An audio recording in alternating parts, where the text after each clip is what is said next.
Hey, Fitheads, welcome to another episode of Sharing Our Pairings. This is episode 65, Tea Time 2.0, even quieter.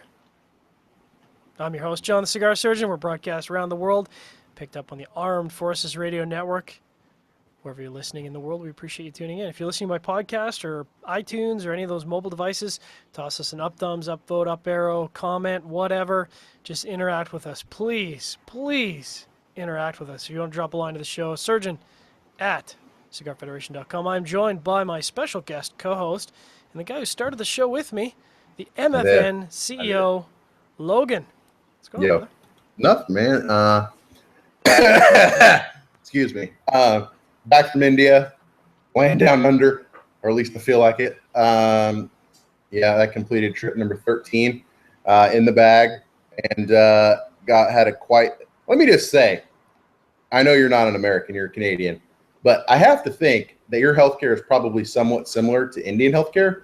Like, I got a chest cold, and was up all night, literally, not trying to make anyone sick here, but hacking green gunk into into a cup overnight, couldn't sleep, went to the doctor, literally was the second in line, got a doctor that was educated in the United States, spoke perfect English, even made jokes about how I was at the Indian hospital, but I was American, got in and out in 5 minutes, got a prescription to go get fixed, went down to the pharmacy, which was inside the doctor's office, and literally walked in and had my prescription in less than a minute. You know how much all this cost me, John? How much that cost you, bro? $5. I think you had me all right up until the point where you're talking about prescription drugs, because I got to tell you, unless you've got secondary healthcare plan, prescription drugs are not cheap in Canada. They're cheaper, but they're not cheap. Dude, it was awesome. So anyways, feel much better. I'm back in action, doing good. And I'm just, I'm really glad that before Cats Fest 2, you came over to the house and I talked you into spreading your wings on this show, man. Because what episode are you on now? This is episode 66, if you can believe it. Seriously? Yeah. Has it been that many? Isn't that crazy? I mean, That's I can't believe freaking anyone would watch me talk about anything for any length of time. All of you all out there, we appreciate you, but you're a little bit crazy. You're a little bit crazy. I mean, I can see why people watch the show because is this a cussing show? This is not a cussing show. You can't cuss until the end of the Armed Forces. That is such crap. Otherwise, I got to stay up late, making the girlfriend even angrier than she already is. Let me just ask a question. Who owns this mother? Well, you own it. Okay, well Big then. Daddy. All right, well, house rules, dog. It still means I got to edit it. I don't want to upset Laura because I have a feeling she might, be really pissed off at me and come after me. So I won't say any cuss words. But for those who aren't, just to cut you off there, for those who aren't aware, I of course have a new gig, or have had a new gig since November. It's his dream. He's in the industry now. I'm in the industry, and sometimes what they say: be careful what you wish for, because you just might get it. The grass isn't always greener. Sometimes now I have a full understanding of why people in the industry, maybe they don't get back to me in an email right away. It's maybe because they have 150 emails in the last 5 minutes, 10 phone calls, 22 text messages, and they've been on the road for 4 days, and they're just trying to keep their significant other happy. That's what it means to be in the industry, and I have a whole new respect for people. Whole new respect. Well, I hear you. I still don't understand. I mean, let me just say this about the getting back to people, right? I think I'm pretty quick on email. You're pretty quick on email. Yep. But to not get a response after 24 hours in this day and age, unless you're on an airplane to India, there's really no excuse. Yeah. But other than that, we don't have to get down that rat hole. But dude, I'm really excited, man. Tea Time. Episode 66. I don't even remember when we did Tea Time 1.0. I know it was probably first 5. Yeah, I think it was the first 5, and I can't believe it's. I mean, you've got a busy schedule, I've got a busy schedule, but I can't believe it's been this long since we've done a follow-up show, because we had a lot of people really enjoy that show. Yeah, I know. I mean, although I partook in the Devil's Brew in my earlier fraternity days, and my alter ego Chuck Murphy sometimes wants to come out. I really don't drink a whole lot. And, dude, it's been so busy. I mean, between Callaway real corporate work job, SigFed, the store, all types of stuff. It's been wife, family. I mean, it's just incredibly busy. I hear you. I mean, I don't have a family. I can't imagine how people juggle all of those responsibilities and, have projects like full time running a cigar website while doing cigar business, while doing many, many other things. You know Yeah. what? We can talk more about that in the After Dark segment because people are tuned in to hear us pair. I am pairing. I know you kind of raised your eyebrow at me. This is really good. I'm not sure I've smoked the Fratello in the Corona before. I was a little worried because it does have Nicaraguan filler in it that it might overpower some of the teas. But dude, this is really good. This is like if Rob were here, I'd be using the word Rob creamy every likes it. 5 seconds. Rob likes it. I could see that because this is right up his alley. So this is Fratello Corona. Corona. See, I can't even speak anymore.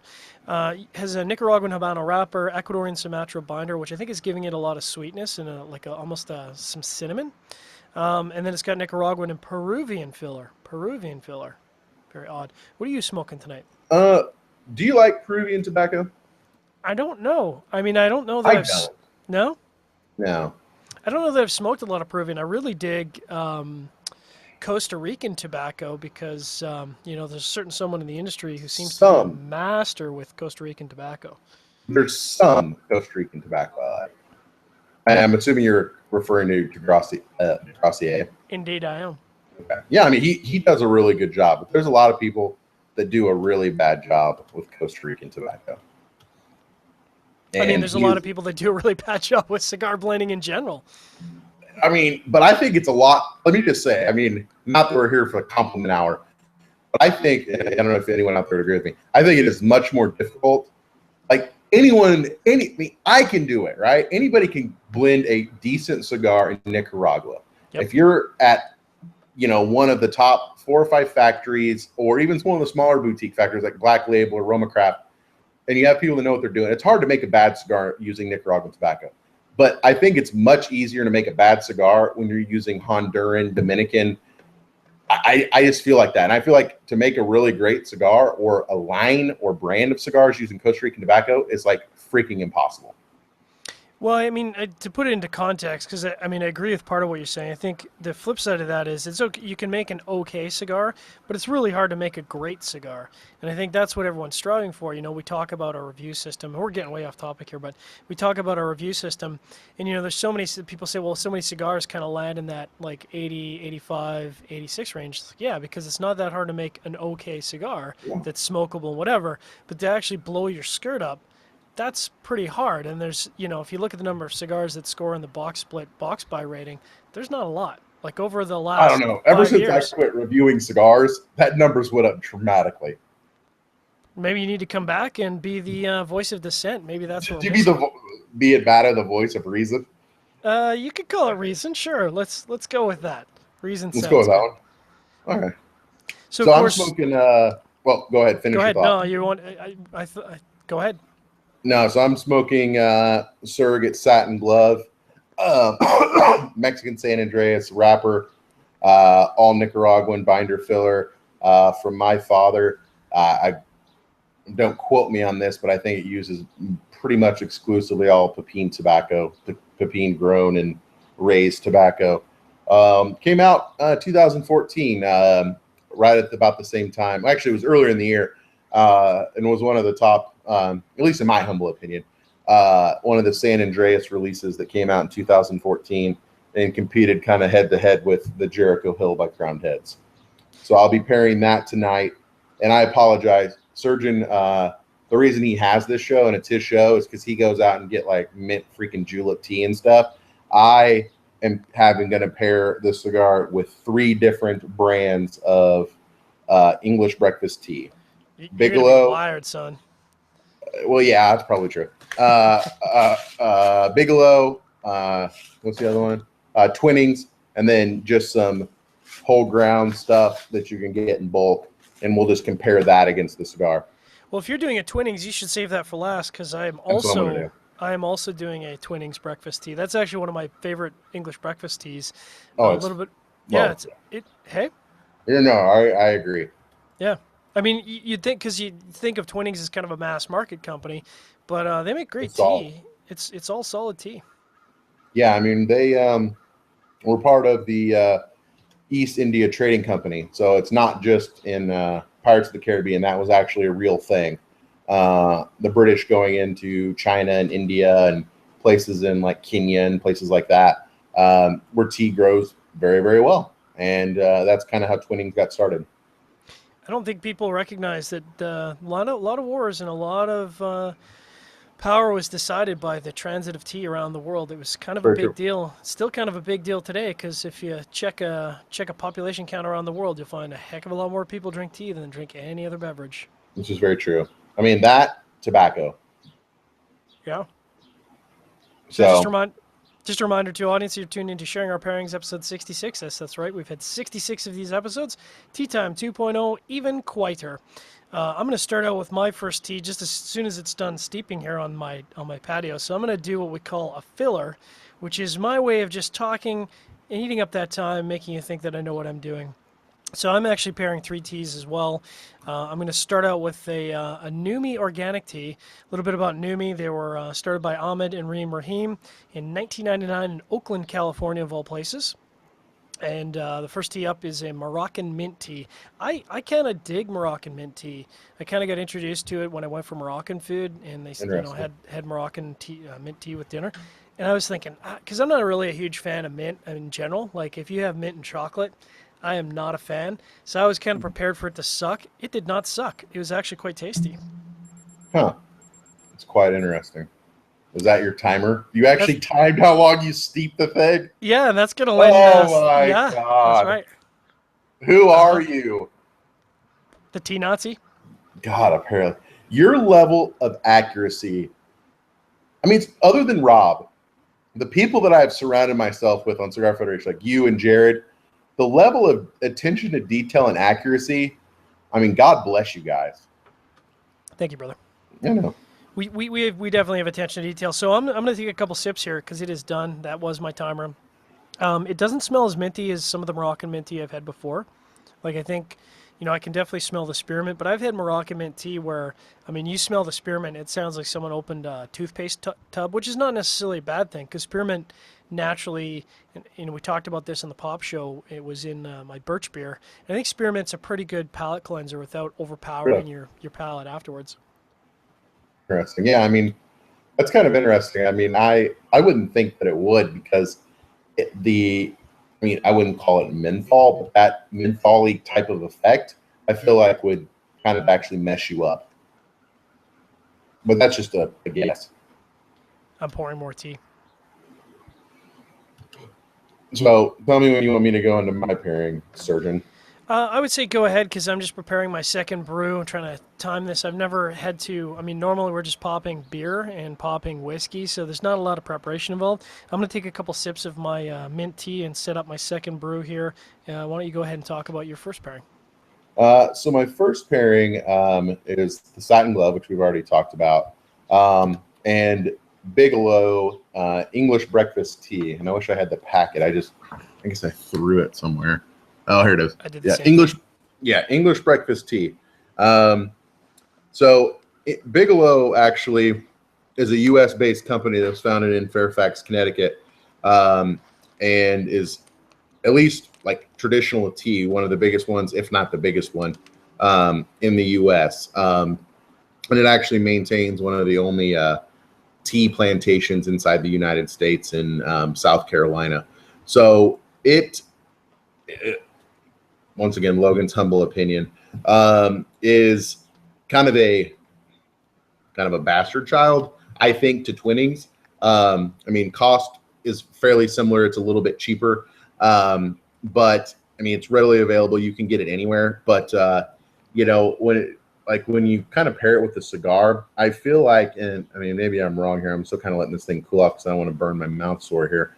But because I ate a hot pocket that was too hot today. But I feel like a lot of in Bigelow, the tea flavors don't come through as strong, even though you steep it the exact same amount of time. And I don't know if that's the quality of the leaf or whatever, but I feel like it doesn't come through as much. But I feel with the Bigelow teas, when you come like to a caffeine kick, like it's definitely more amped up. Like in the morning, if you have a similar, like the same size of Bigelow and Twinnings, you're definitely going to have more of a caffeine jolt from Bigelow than you would from Twinings. Well, talking about this pairing so far, it's actually going much better than I thought. The spearmint, because it is quite subtle in this, I'm going to hold it. I found the packet stuffed in my pocket there. So that's what it looks like. It's Numi Organic Tea. It's quite good. I mean, I could actually see myself drinking this in an afternoon. I'm generally a big fan of green teas in the morning or in the afternoon. This is it's a nice subtle mint tea. It is bringing a little bit more leather out of the cigar. That Nicaraguan leather that you kind of get in a lot of Nicaraguan tobacco. I wasn't getting that originally. It was very creamy. Like I said, a little bit of cinnamon. I think this tea is definitely bringing that out of the cigar. Not necessarily a bad thing, but I wasn't anticipating that. I'm going to take a couple more sips. Why don't you talk about what flavors you're getting out of the tea? Yeah, I mean, the Satin Glove for me is a very Nicaraguan-y San Andreas. I mean, you can kind of you expect, but it's a little more refined, I think, than a lot of San Andreas cigars that are there, where the San Andreas doesn't necessarily overpower the overall blend. But I gotta say, with this Bigelow, I'm not mixing in any milk or sugar. It's just straight black tea. But I don't know, when I drink it in isolation, like, it's not super bitter. But when I pair it with the cigar, it really is kind of drawing almost a bitterness out of the cigar. Like, I wouldn't say like the the tarry bitterness, I'm talking about. Oh yeah. I don't know. It's not super pleasant. Do you find that the English teas usually have are quite tannic? Do you get that out of your tea normally? I mean, yeah. I mean, the darker the tea, I mean, the more tannicky, kind of palate cleansery it's going to be, which, I mean, almost like astringent, right? Like it's gonna have a little bit of that property. I mean, I've noticed that the longer you steep it with a black tea, the more of that you're going to get out. Mm-hmm. But I didn't steep this that long. I mean, I think it was like maybe 4 minutes. And it's a fairly sizable cup that I'm drinking out of. But I don't know. I'm curious to see if this cools off a little bit, if some of that bitterness goes away. This first pairing is kind of working for me. I mean, it's very odd combination on the flavor map, but the cigar is returning to a little bit of creaminess, so I get a little bit of creaminess, go back to the tea, get just a little bit of spearmint, again, not overpowering. It's not bad. Not good, man. Oh, it's not going well? No, man, I don't know what it is. Like, that's why I don't drink Bigelow, man. Bigelow's for gigolos. It's just nasty. Just nasty, dog. Just stay away from it. Well, I'm going to hit up some audience questions here as we sip on our tea, or you kind of try and get the terrible taste out of your mouth. Eric Johnson wants to know, do you have a particular method for brewing tea? And I'll let you go first because you're probably a little bit more on the tea spectrum than I am. Yeah, I mean, with teas, right? Like, I don't really venture into, any whites or oolongs or, any green teas. I usually stay in the black category. So it makes it pretty easy. You just want to get, I've literally got, I'll show it to you right here. I can't bring the whole thing over, but just a Cuisinart kind of deal. Or is this a Chefman? But just something. Tea brewer, yeah. Yeah. Just that where you can, I don't do as much loose leaf tea as I used to, just because I don't really have the time, but I prefer it. But yeah, it's got a little strainer in there. Hopefully you can see it, and it'll kind of strains it out, and you can dump it out real easy. So it kind of serves both purposes. But yeah, the key to the brewing the other types of tea is the steeping is important, but more important is the temperature, right? Yeah. So like a white or an oolong, you're doing it like 150 degrees versus boiling for a black. That's really the important thing. And having you just gut shotting it on a stove with one of the teapots that go, whoo, you're going nowhere fast. You actually have to have something electronic. Yeah, I use a Bonavita kettle because the girlfriend is much more of a tea aficionado than I am by far. Really? Oh yeah, way far. I'm very very light. You can see by the glasses. I'm very light on the tea spectrum, but I do pay very close. Drink a lot of tea? What's that? I would figure. Even though the U.S. was a British colony at one time, and part of Canada was as well. You guys drink a lot more tea, though. In the U.S., we don't drink a lot of tea. I think per capita, that's definitely true. We drink probably a lot more tea, yeah. And okay, I'll talk a little bit about that on my second pairing, because we've actually got a pretty broad tea company that's kind of become the Starbucks of tea in Canada, in a good way, though. But yeah, I mean, I use the Bonavita kettle. I know from brewing coffee that temperature is a very, very big deal, especially with tea. 5 degrees one way, 5 degrees the other, and we're talking freedom here, can make the difference between a tea that's, perfectly extracted, a tea that's under extracted, and a tea that's become bitter and astringent. Mm. So, with the Moroccan mint, I did 185 for 3.5 minutes. That seems about right. For the second tea, that a Honeycrisp, I did slightly lower, about 175, 180, because it's a green tea. You got to be careful with green teas. If you go too hot in a green tea, you're definitely going to get some astringency out there. So that's a little bit about our brewing method. So while you do what you do there, which is get your second brew ready, because this is a lot more moving parts than a normal show. Yeah, it's not like just popping on top of a No, a PBR and just raging, man. There's a little bit of work that goes into there's it. some work. There's some work involved. So I'm gonna go to Jeff Madre's question because I like this question. Jeff wants to know which is preferred by each host, loose leaf or bag tea. Now I know Well, I probably know your answer, but go ahead. I mean, my answer before I became really busy in life and had a baby and, had a corporate job and sig fed, 2,000 monkeys, aka the members of Cigar Federation, to deal with. I actually prefer. I didn't start this way, but I actually prefer. I wouldn't call it loose leaf, right? It's the same thing like with a coffee person, right? Like you're going to start with ground and then you grind your own beans. Next thing you're roasting your own beans. It's the same thing with tea, except I've never seen anyone roast their own tea or even really that process. But I do prefer that. But frankly, it's a freaking mess to deal with. Like if I put it in my kettle, I'm scraping the crap out. It's staining the side of the teapot. If I put it in, I put it in my little trusty pipe, and then I'm steeping it for 3 to 4 minutes. Trying to get that out, the tea will expand, and it's frankly kind of a big pain, man. So I do prefer it, but usually, mostly now, I'm on the go enough where I just prefer the bag. But I will say one thing about the bag, which I have found to be true, is I wish I had an example out here.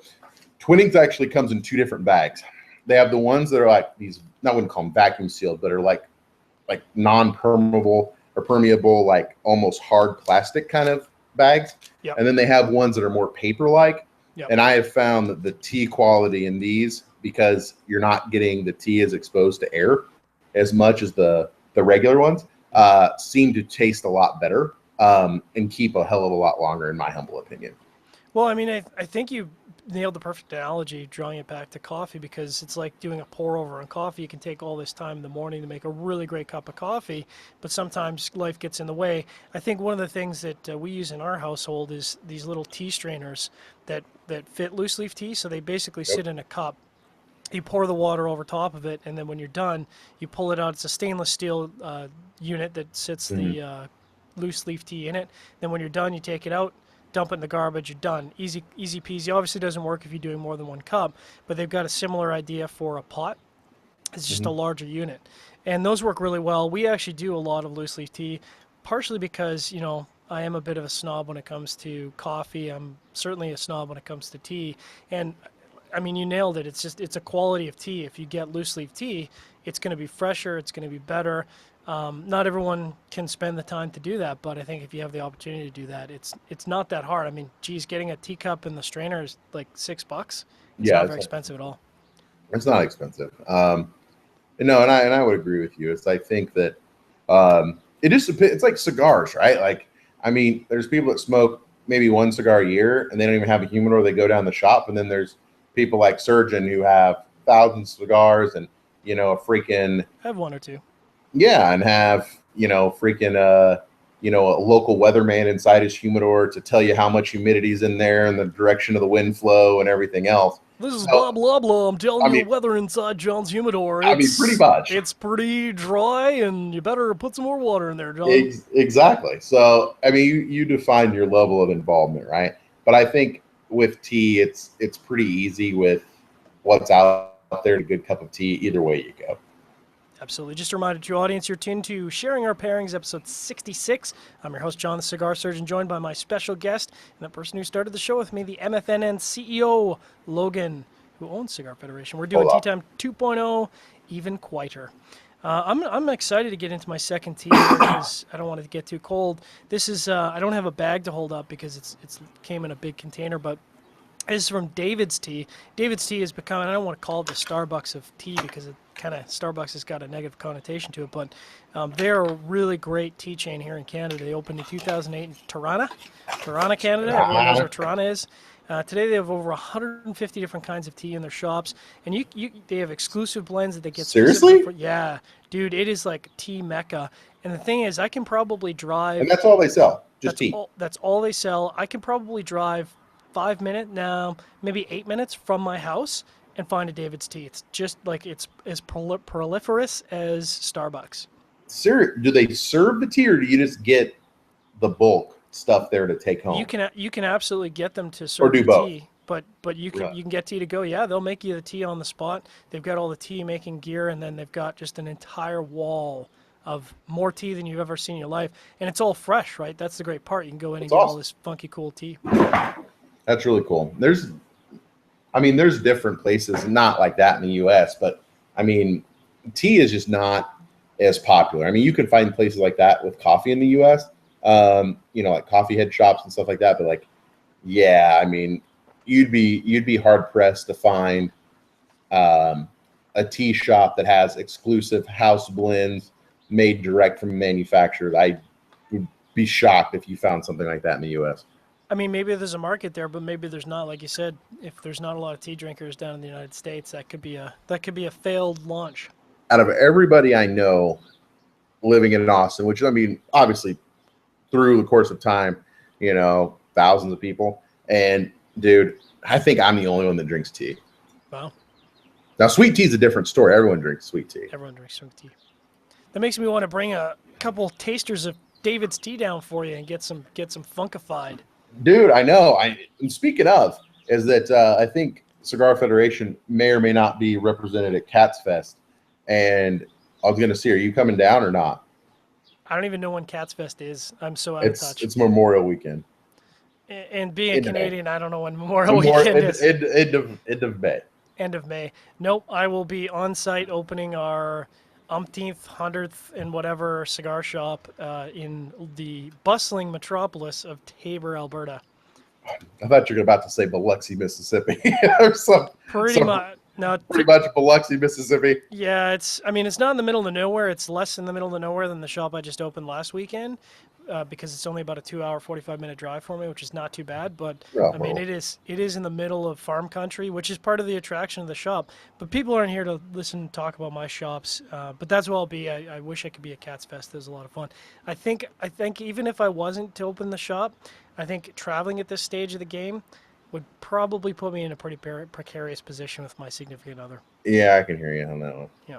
So I'm going to talk a little bit about this tea. I'm doing the Honeycrisp Apple, which sounds a little frou-frou.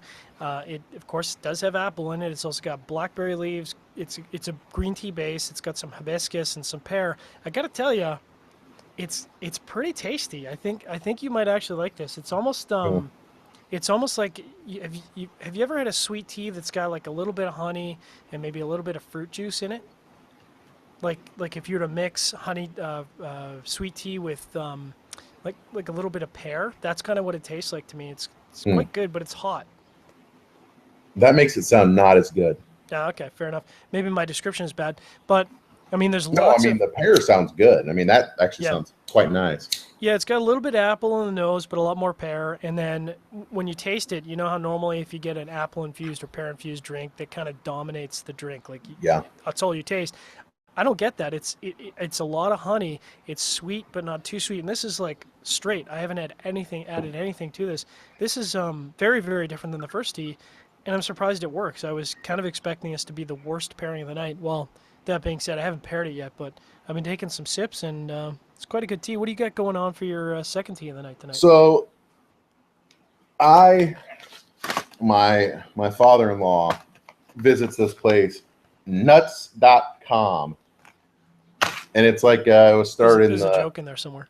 and there is a nut joke somewhere in there.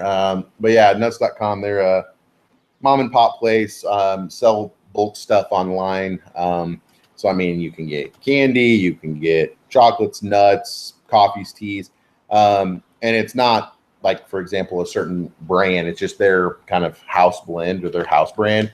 And you can get, I mean, it's fairly inexpensive. I've bought a few things, but I mean, for example, you can get a 4-ounce bag, which I mean is pretty much this when it's full. I mean, that's a sizable amount of tea for $5, right? So if you break that down comparatively, this versus Twinnings, I mean, 10-1, 8-1. I mean, return, right? So I mean, it's a sizable amount. I think that's one of the things we didn't talk about is the fact that loose leaf tea gets you a lot more tea for the money. Oh yeah, absolutely does. Way more. Absolutely, and it gives you a lot of control too. Like, for example, hold on, checking here. Roger that. As we cigar mumble into our microphones here. No, I don't know how well. This is where Logan doesn't do a great job for radio, so I'm gonna move the microphone. Can you see my hand? Oh yeah, okay. So I mean, it almost looks like chewing tobacco, really. It kind of is. I mean, it's like a little bit. I mean, they're thin, but the leaves are just dried up and shriveled. I mean, but they're probably, I mean, a centimeter or two long, right? So, like, did you just use metric, dog? I did, because I don't know what I did. I was trying to, because nobody in the U.S. drinks tea, so I got to appeal to my market here, man, which is not people in who even uses the imperial system other than us. And there's one other country, and it's some it's like some African weird country, right? Yeah, like that is correct. Like Zimbabwe or something. Yeah. Like something weird, but you got to appeal to all those multi-billion Indian listeners that are exactly, man. That's what I'm doing, man. I'm appealing to the masses. But I like the loose leaf tea here because I've gotten squirrely before, and it gives you a lot of control to actually grind it up or mash it up a little bit, and it really opens up the bouquet before actually steeping. So it gives you a lot of control. Or if you want a little bit lighter, you can just throw it in. So I do like the loose leaf tea, but it's not bad. I'm going to cool off here in just a second. So if you've got anything you want to, like what do you call it? A filler. A filler, yeah. If you talk about a filler, then I can give you the download in just a second. Absolutely. So I've been sipping on this, and I think you've got the notes of the tea down pretty well. I'm again surprised. This Fratello is pairing really well with these teas. Now I'm getting more of that cinnamon and spices. And when I talk about spices, I'm talking more of a baking spice, not a hot pepper or a white pepper. So it's got a lot of complexity, and I'm getting a lot more of the fine spices and with a little bit of nuttiness. And I'm not sure if it's because you were talking about nuts for 5 minutes, but I'm getting like a little bit of peanut out of it. So it's going well, and I think what's nice, and I mean, I have no sense of what strength levels are for teas, other than, black teas are typically quite strong. The strength of these teas is going really well with the cigar because they're complementing the cigar. They're not running over the cigar. They're not really astringent. Maybe when I get into the last tea, it'll be quite astringent, depending on how badly I screw up the brew. But this is pairing really well. I could actually see myself revisiting this. This would be a great way to spend an afternoon, is trying a couple teas and smoking this particular cigar. So why don't you talk about your brew there? Yeah. So I mean, just to caveat it, when I was kind of getting into teas after my first trip to India like 4 years ago, I bought nuts.com. I probably spent $40, and I have a ton of loose leaf teas. A lot of them I haven't drinking all of them, but out of all of their blends, the English breakfast is not the best, but it's one of the better ones. But I still don't necessarily prefer it to Twinnings. I mean, Twinnings is kind of my go-to. But shockingly enough, even though I wouldn't pick it alone, if I was going to say I'm going to drink tea, it wouldn't be the nuts. It'd be Twinnings. But when I actually pair it with the cigar, it's surprisingly, I don't know if it's the cigar doing it or what, but it's a much more enjoyable tea. It's really bringing out kind of a malty flavor that is pairing really well with kind of the chocolatey spice of the satin glove, and it's quite tasty. Like, I'm not a beer drinker, but I would feel like if you were drinking kind of like a chocolate stouty kind of beer, is kind of what it would remind me of. So it's actually quite enjoyable. Which I think makes a lot of sense because when I think San Andreas Maduro wrappers, I immediately think that's a cigar that's getting some chocolate notes, maybe a little bit of coffee, maybe a little bit of spice, slightly bit of pepper. But the nice thing about the San Andreas Maduro wrapper is that unlike say a broadleaf, which is going to slap you around with leather and earth and really bold flavors, the San Andreas Maduro is a little bit more nuanced, a little bit more subtle. It can be. I mean, it depends on how you do it. Like in something like the Satin Glove or a Padron, it's definitely a lot less pronounced. Yep. But in something like the Jericho Hill, I mean, it's just a freaking chewy San Andreas cigar. But I mean, I think broadleaf and San Andreas are pretty easy. And the other thing about a broadleaf is it can be really sweet, Yeah. which can work or cannot work depending on what blend you have. I mean, you're talking about the San Andreas Maduro cigars, the Jericho Hill. I love the Jericho Hill, and I have not done any tea pairing. Mostly what I've done is whiskey and bourbon and beer. So maybe that's something I need to revisit in Tea Time 3.0. One bourbon, one shot, one beer for the surgeon, please. Well, we already did that show with our good Did friend. You really? We did. Fred Oh, Rui. yeah. We did one bourbon, one scotch, one beer with Fred Rui, and Fred just seems like the rock and roll kind of guy to do that show with. That was a lot of fun. But bringing it back to tea, I'm really surprised that the Moroccan mint went well, and I think if it was a lot more minty, I could see that going very poorly with a cigar. But it was the right balance of mint. And with the Honeycrisp apple, which does sound kind of frou-frou, I mean, it is, it's got fruit in it, which every time I hear about fruit in a tea, I think, well, this isn't really a tea. It's tea leaves with a bunch of flavoring. Yeah, it's infused. It's like an acid. It's like an acid. But you know what? There's a lot of people out there that smoke and enjoy acid cigars. The most popular selling cigar on the U.S. market. There you go. And there's a lot of people that really enjoy the flavored, quote-unquote, infused teas. And maybe this isn't something I would drink every day, but I'm pleasantly surprised. Interestingly enough, I don't think my girlfriend likes this tea at all, so I think I may end up drinking all of this on her behalf. Nice, dude. So this is pretty good. So you'd say the first tea pairing there, not so good. Second tea pairing, much better. Yeah, the Bigelow I literally just poured out into, what do you call it whenever you're drinking wine and you just are spitting it out, your spittoon? Spittoon, yep. Yeah, like that's my spittoon. This, I'm boiling some more water now as we're getting going, but I kind of don't want to pour out the Bigelow, or I don't really want to pour out the nuts because it's actually quite enjoyable. That will tell you how much I'm enjoying it. Well, I'm going to get into another audience question as I carefully manage my tea on the side here, and people make lots and lots of noise because it's ridiculously warm here in Canada. And what is the temperature? It was 79 yesterday. It was like hovering around 74, 75 today. That's pretty warm. Are you serious? Yeah. 74, 75, almost 80. Yeah, it's I mean, dude, it's not even that hot here in Texas. Like it was 70 degrees yesterday. I'm a little worried because, and I'll, you know what, I'll talk about that in a second. I'll get to this audience question. Yeah, go ahead. Pull it back. So Jeff Madre wants to know, how do you think adding milk to tea affects its ability to be paired with different types of tobacco? That's an interesting question. You're kind of the tea expert, Logan. What do you think about that? I was actually, I kind of ran out of time to do that, and I know it's probably a bad excuse, but I rarely, and this is just me, I rarely with black tea sugar it up a lot or put a lot of milk in it, like not creamer but just regular old skim or whatever, whole milk, doesn't really matter.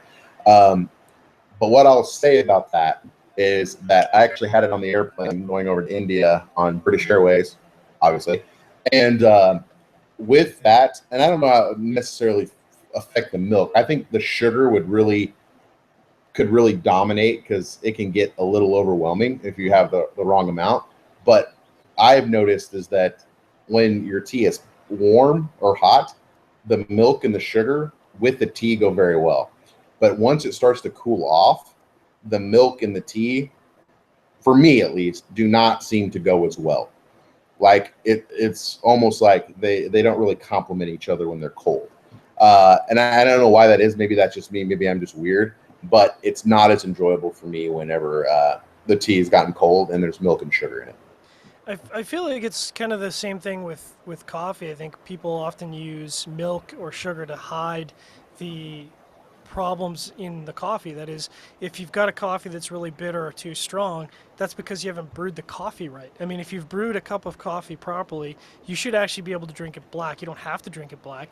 But what people are trying to hide, that bitter astringency, that's an indication that the coffee's been over extracted, it's been over roasted, and I feel like it's kind of the same with tea. Is if your tea doesn't taste good, maybe it was brewed for too long or at the wrong temperature, and so I don't ever use milk or sugar, and I feel like it's kind of a masking agent. You're taking away from the flavors of the tea, really.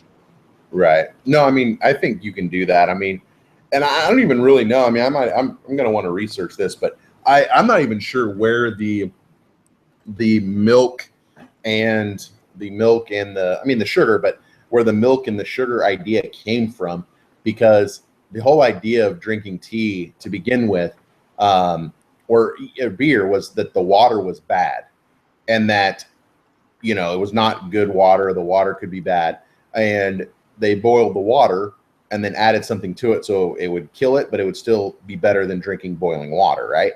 Yeah. That's the idea, but it's kind of counterintuitive, because what if the milk's bad? Yeah. Do you know what I mean? Like, so I don't know. I mean, I think it makes it, it's kind of like, I would say creamer, right? Like for me, I'm not a big coffee drinker, but if I was going to get some coffee, it would definitely be with creamer, because I just can't handle black. I just don't like black coffee. So it's kind of almost a crutch. I would definitely agree with you on that. But I could go get some milk and creamer and try it out. But I just don't think milk would go very good with a cigar. That's just my humble opinion. I think I agree with you. And just a reminder to our audience, you're tuned into or watching live, Sharing Our Pairings, episode 66, Tea Time 2.0, even quieter. Thanks very much for all of our Armed Forces Radio Network listeners that are out there. Wherever you are, we hope you're staying safe and have a chance to enjoy a brew and possibly a cigar, depending on where you're stationed. So we were just talking about tea. We were talking about milk and sugar. Yeah, it's been ridiculously warm here, man. And the thing about Canada, or at least this part of Canada, is not a lot of people have central air, at least in terms of air conditioning. So my concern, as I'm sure many people are, is that if it's going to be in the high 70s consistently, and it was like barely below freezing in February, which is really unheard of. That makes me think, well, what is it going to be like in June or July? Are we going to be hitting like 95 degrees? Because I got to tell you, 95 doesn't sound that bad when you got an air-conditioned house. No. Try sitting in 95 degrees when you have no air conditioning. It's miserable. And we don't cool down at night. I mean, we are a semi-arid desert, but when it gets to summertime, I mean, it's still going to be 85 degrees at midnight. It's going to be possibly quite unpleasant. Do you have an AC unit? I do not. Really? I'm very surprised you don't have an air conditioner. Most people I feel like you would be a guy that would have an a window unit, just in case it got intolerable in your bedroom or something. So what's funny about that is I spent money on a climate controlled humidor, but I didn't spend money on an air conditioning unit for the window. So that shows you where my priorities are.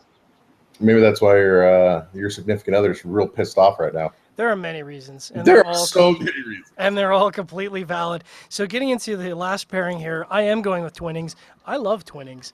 Now I am going with the paper bag that you were mentioning earlier. I don't know. That I was trashing. Let me see it. That's right. No, that's the good one. Oh, is that the good one? It does have like a plasticky feel. Yeah. It's got almost like a sheen to it. Yeah. The other one I'm talking about is what you'll see more at like restaurants, where it's like bulk, where there's like maybe 100, 200 bags in the box, and it's just like a very thin paper.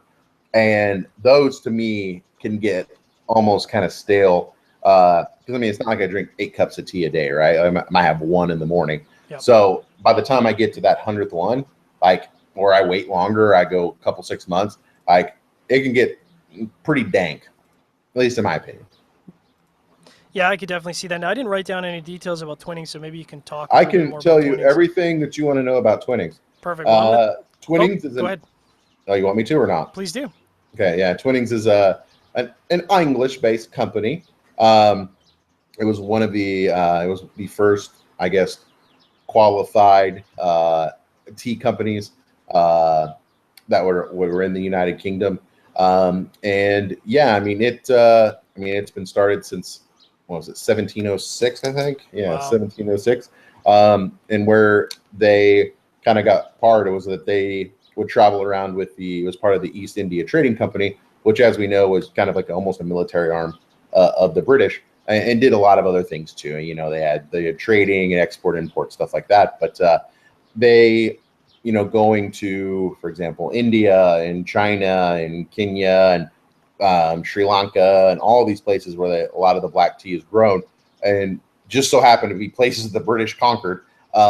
They were able to export and grow tea. And it's funny because, I mean, traveling through India, I mean, they still have Twinings plantations in India today. So, I mean, Wow. they're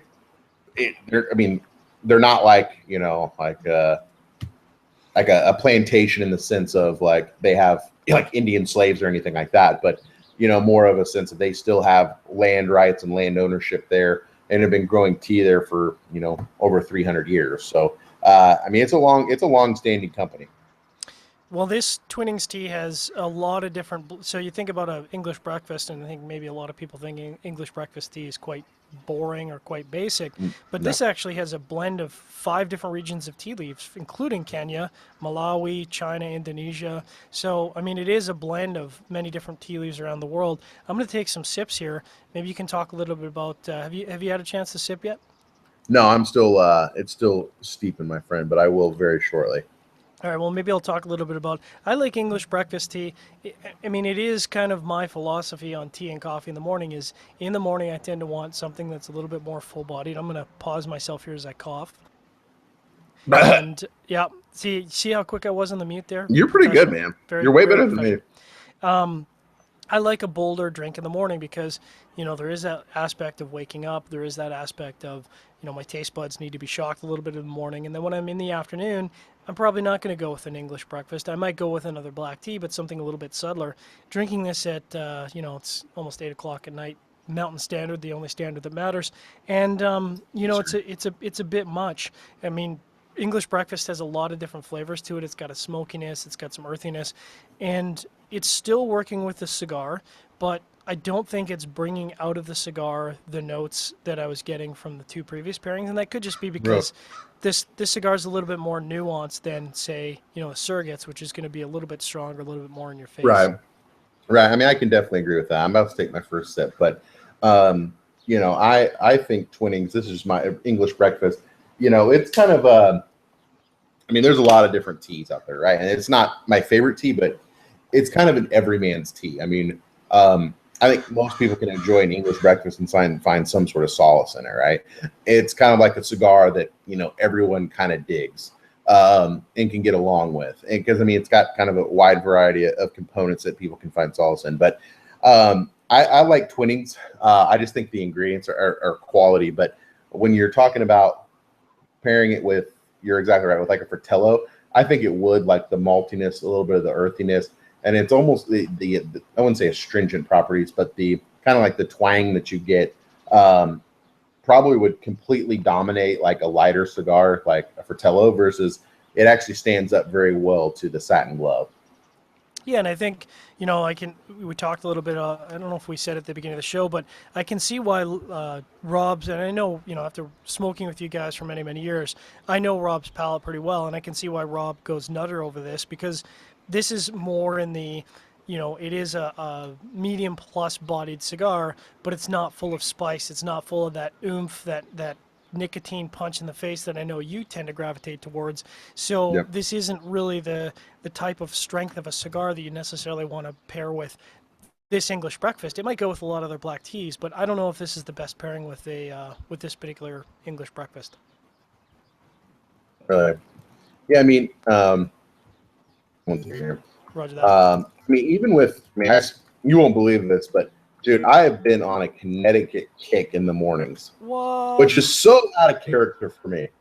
Who are you and what did you do with Logan? I know, man. I know it's so crazy, but like today I smoked the well, soon to be released. I don't think it's released yet, but not Crossfire, the Southern Draw Connecticut.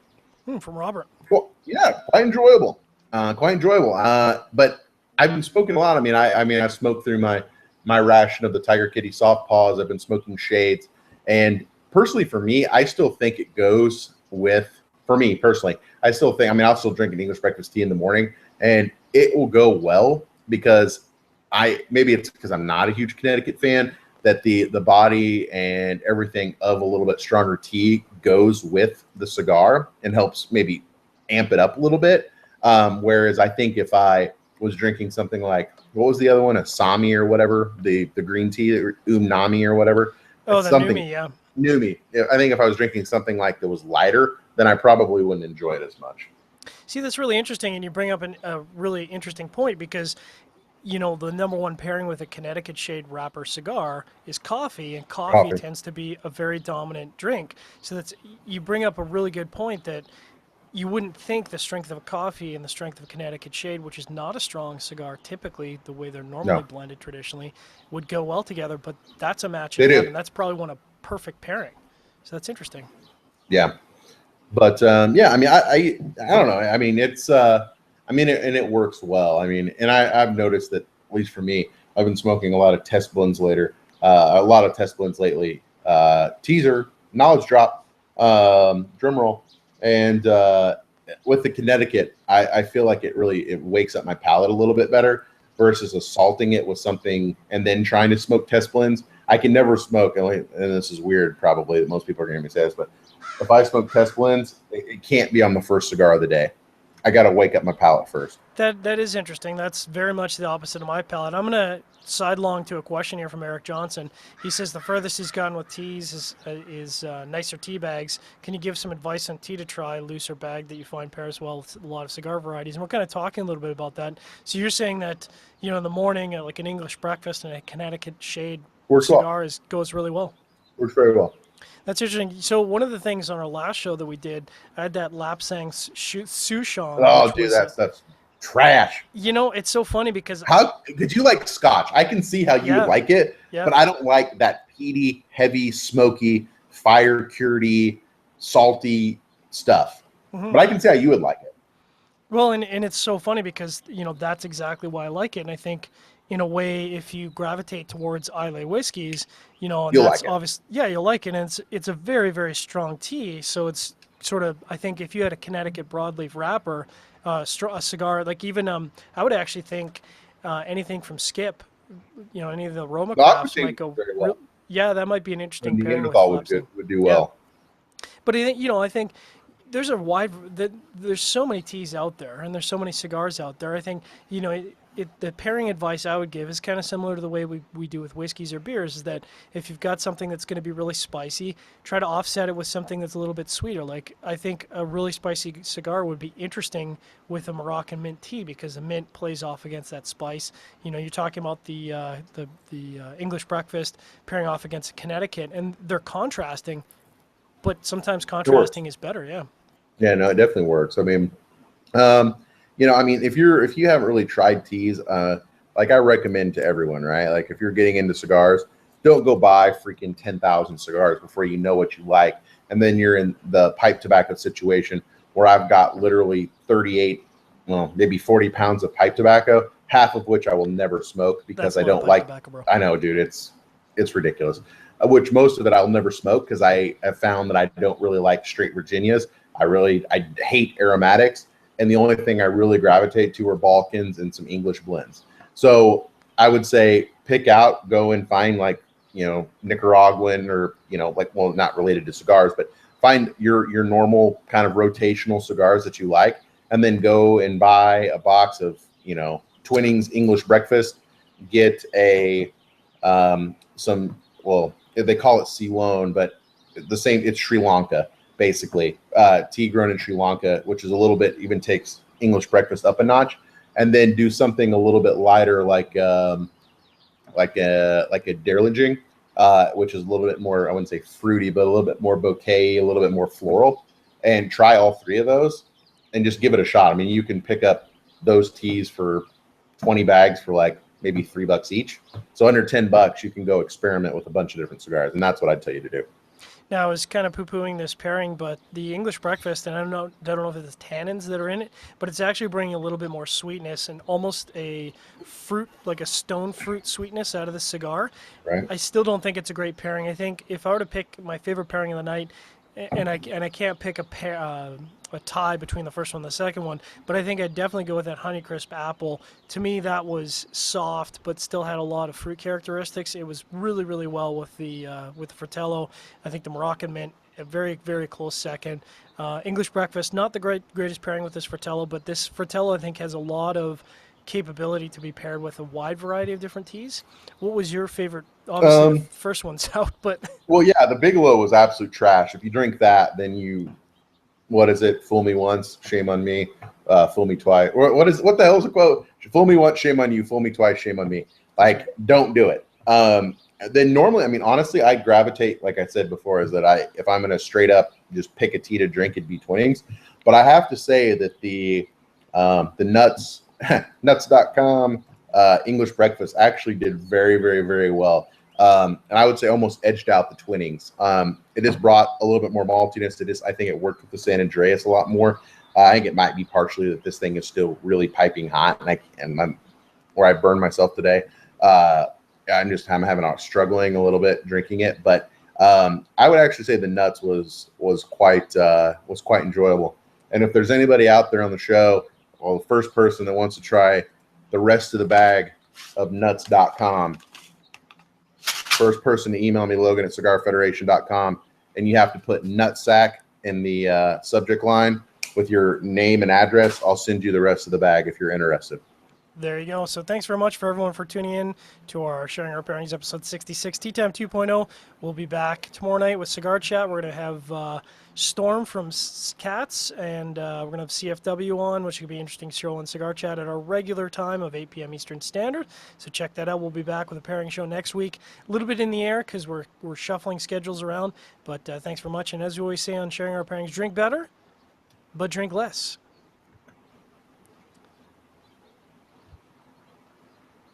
And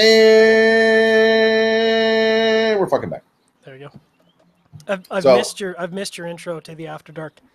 I know, man. So what the fuck's shaking, dog? I feel like I haven't seen you in like a fucking hot goddamn minute. So a little bit expanding a little bit more on. So I'm the general manager for a cigar franchise. So what does that mean? That means that I work under the owner of a franchise operation for cigar stores.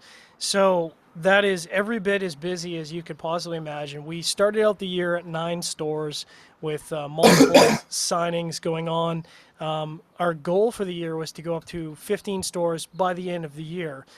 We're currently, I think, signed for 16 stores right now. And it's like the first 3 months. Yeah, we've already opened 2 stores. Third store is going to be opening in a couple weeks. Third of the year. Fourth store of the year is going to be opening at the end of the month. Fifth store is going to be in June. Sixth store is probably going to be in July or August. And we might have to do 2 stores in 1 month. So part of taking this gig, I wasn't really expecting a lot of travel. Foolish me.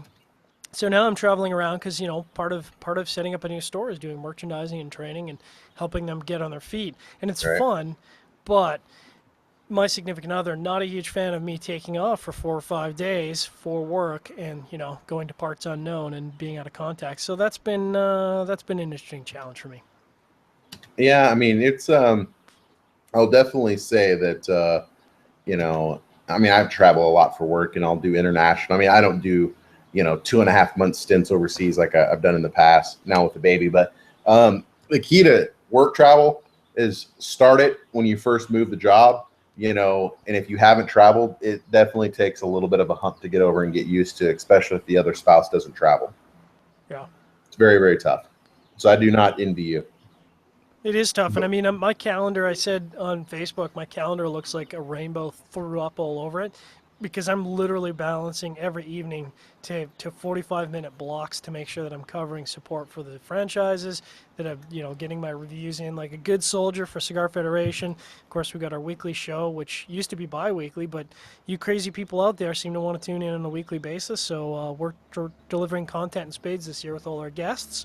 So the funny thing is that the IPCPR may end up turning into a bit of a break for me because all I get to focus on for the IPCPR for the most part will be Cigar Federation content. So it's going to be kind of a mini vacation, which sounds really weird because we work long hours at the IPCPR. Oh, yeah, it's not, everyone thinks it's all fucking fun and games and, grab dicking and slap assing. It's not. No. It's not. No, it's, I mean, beyond the fact that, we're walking a showroom floor Dude, for 8.5 forever. hours, all that content's got to be delivered, processed, and put out to make sure that we're still delivering the best in show video and audio content from the IPCPR. And we intend to kick it up a little bit this year. We'll probably reveal some more details of that as we get closer to the IPCPR, but we're bringing it with both barrels for We're bringing 2016. both barrels, and we're bringing a supporting cast. Mm-hmm. Mm-hmm. Yeah, it's going to be Reed, serious. it's gonna be the real deal. And I think one of the nice things about this year is, we've got these great relationships with people in the industry, and I think that's just a natural part of being a cigar reviewer and running a cigar blog, as it were, cigar media site.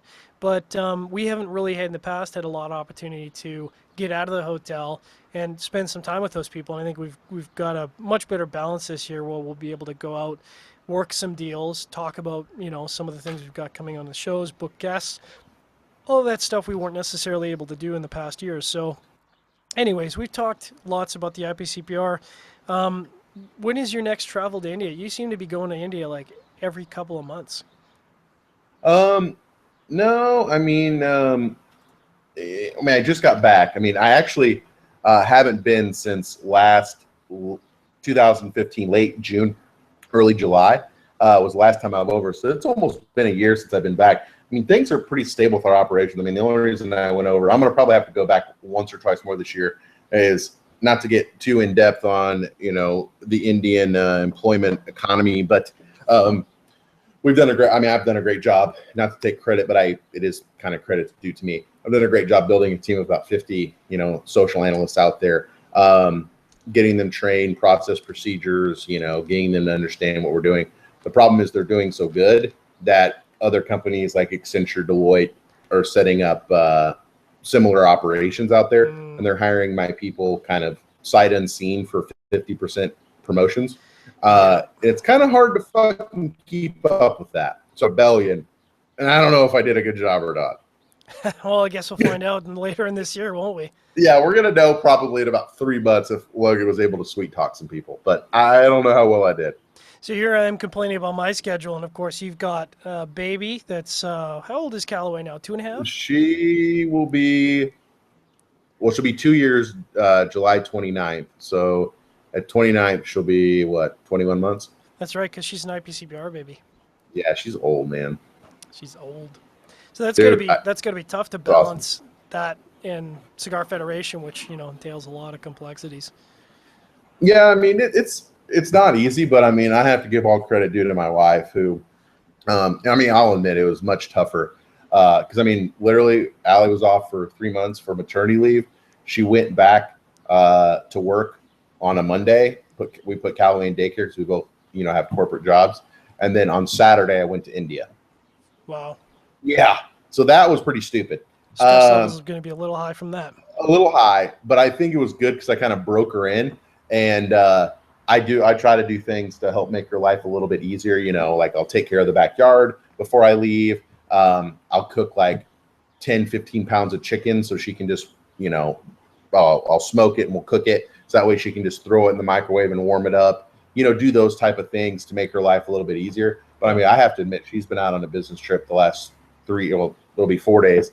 And dude, like I'm struggling over here. We have no food. Like it's the bottom of the barrel. Callaway's going to have to eat like freaking, like, I don't know, like Cheers. Rice cakes. Like, we're struggling. And my wife, I just have to give all credit to her because she does a great freaking job. And I don't know how she does it, but she does. So, I got to give you compliments with all that going on. You managed to clean up the mop top there, and you're looking pretty svelte. Dude, thank you, man. I always cut it before I go to India because it's just like a good luck, superstitious thing. But dude, it was so long before I left, I could literally put it in a ponytail. It was so legit, dude. I a little man it was bun. out of control. Dude, a little man bun. Dude, it was so freaking hot. And I mean hot, like pretty hot and tempting. And I was like, I got it cut. So literally Allie had to cut it, like clogged up because Allie just uses a razor and does it. And it literally clogged up the razor, dude. It was just no good.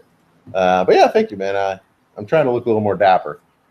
Well, I think mission accomplished. So next week on Thank Sharing you. Our Pairings, we're supposed to have, we're going to do a special in the collective because we shockingly have not done the collective pairing. And Really? it's surprising. I think part of it is, not trying to toot the Cigar Federation horn too hard on Sharing Our Pairings, but I've smoked so many of them. I booked the show and then I went through my humidor to try and find one. And I probably spent a good half an hour digging in my humidor, and I managed to find one tucked away in a very special location. So I'm good, but we might be moving our guests around, and we're going to see if we can move up Enrique, because Rob has made himself available for next week. So we had Enrique booked. Enrique Sanchez of 1502. We're going to do sit down and pair a 1502 with rum because that's kind of his gig. And we're going to do that on May the 4th, but we're going to see if we can move him up to April 27th. And then I don't know what we're going to do. We're shuffling around. We're kind of getting closer and closer to the IPCPR. And as it always happens every year, we get pretty frenetic around here as we try to juggle all the shows and guests.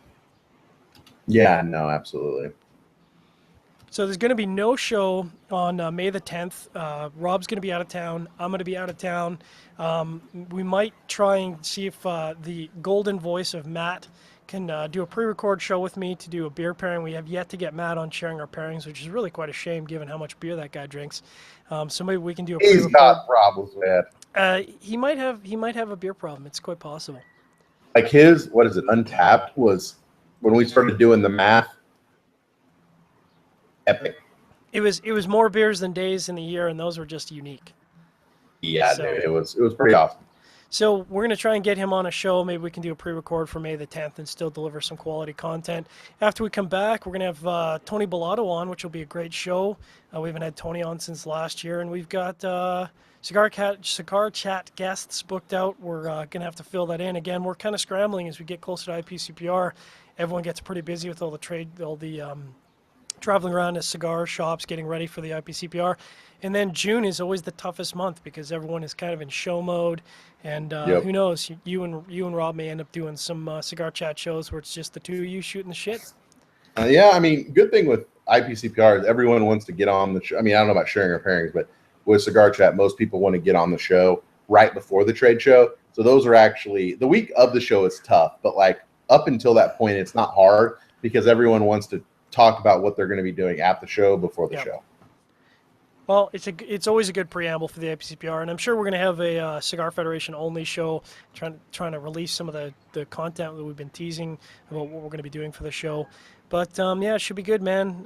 It's all about juggling schedules from now until July. Yes, sir. So with that, we'll wrap up our After Dark segment, and make sure to tune in next week at our regular time of 8 p.m. Eastern Standard. We're going to have somebody on. Don't know who it's going to be, but we'll have a show for you. And again, make sure to check out Cigar Chat tomorrow night. We're going to have Storm, I don't even know how to pronounce his name. I know it's Storm. Is it Boone or Bean? Or Say that again? Storm Boone? I just call him Storm. Yeah. I can't Just pronounce much his last name. easier. I think it's Bowen, B-O-E-N. Bowen. That probably makes a lot more sense. I think. Super good guy, though. Yeah, he's a good dude. He'll be on Cigar Chat tomorrow night, so make sure to check that out. If you can't check it out live, we'll have it on podcast for you as always. And as we say on Sharing Our Pairings, make sure to drink better, but drink less.